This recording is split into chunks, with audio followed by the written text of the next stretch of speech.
Here's another one that's not exactly to do with police work, but it is part of what we've been talking about, safety and security and people taking ownership. I haven't noticed very visible and accessible panic buttons or bars at stations, station bus loops, and on the train.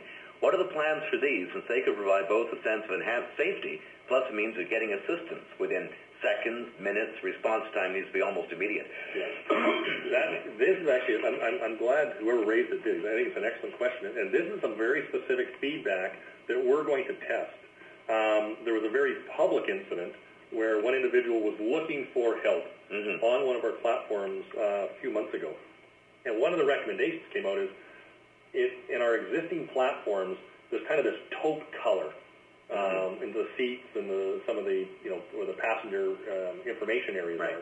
And we have phones. We have an information phone. We have a, kind of a red hotline phone right to our control center. But the feedback came out of it, in an emergency, I couldn't find it, right? So they want to find it on their terms when they're at DEFCON 9 and they need help in it now. So we're actually going to do a pilot test to test 1 or 2 stations here, probably in the new year, to say, can we change the colors around that emergency red phone? Can we move it from a phone and maybe actually like a push-button intercom that's actually lit up? So it will be more identifiable on the platform.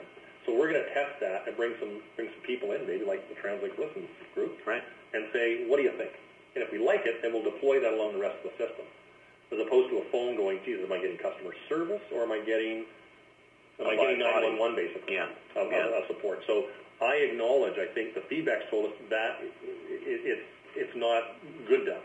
And so we're trying to work to make change, but we don't want to roll something out and get it wrong. So I'm a big personal believer in pilots.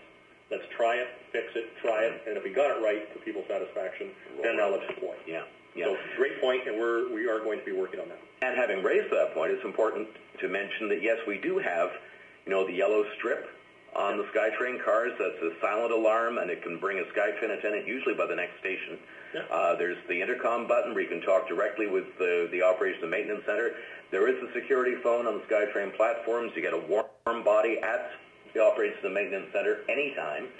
And so you've got that, but as you say, Doug, it's that matter of making it perceivable to people, perceptible to people. We clearly, Drew, have a significant gap in our ability to communicate.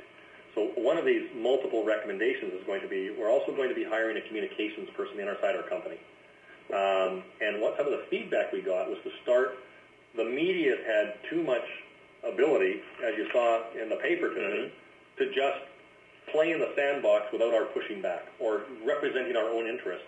That those who don't use the system, I believe, generally feel pretty safe. Maybe not in all situations, but I don't think we feel safe in all the streets in all situations either. So it needs to be awareness-based, risk-based together, right?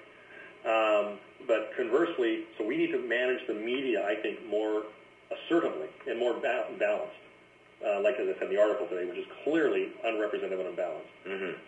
The other part is, the feedback we got is the public is how do we communicate? There's a gap around what tools do you really have available to you if you're on the system. So one of the feedback we got, and I'm going to hold this up to the camera if I can, and it's interesting that they should ask the question. So we've actually developed this pocket guide. I know you're not going to be able to see it here on the camera, but and it's a whole list of things from the calling 911.